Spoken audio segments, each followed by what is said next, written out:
Hey guys, this is Tori Ann Perky, and from my homeschool to your homeschool, I want to talk about a really important topic today. And it's the question of what's more important, relationships or academics? This is a tough question. Like anytime in your homeschool, you're going to wrestle with both. You're going to have to be worrying about and making the academics happen. You know, we got to be teaching the subjects and the skills and the learning and all of that.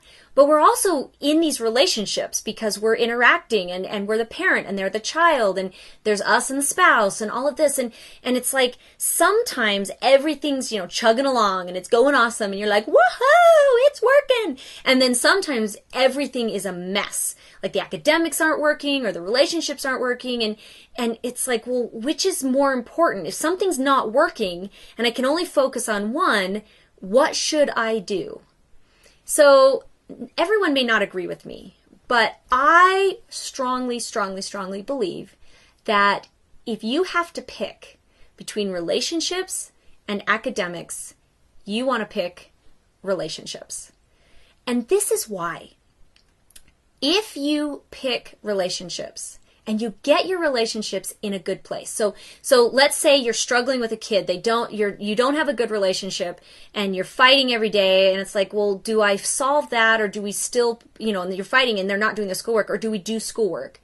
If you stop the schoolwork and you focus on the relationship, if you focus on getting in a good place, then you can go back to the academics. You can go back to the learning and you can go back and say, okay, now we're going to work on this. But if you try to force the academics, you try to make this happen when the relationship is not in a good place, this is not going to do very well. It will not go well. It's just we can't learn if our relationships aren't in a good place. Like Maslow's hierarchy of needs, after you have your basic needs met, like you're hungry, like eating and safety, the next level is relationships, and learning comes after that. If you don't take care of relationships, this learning stuff, it will be a train wreck. So if I have to pick, and there have been times when I have picked relationships because the parenting was an issue, the discipline was an issue, or a kid was really struggling, or we were having depression or anxiety or a learning disability, or there was friction, there all sorts of things happen in relationships.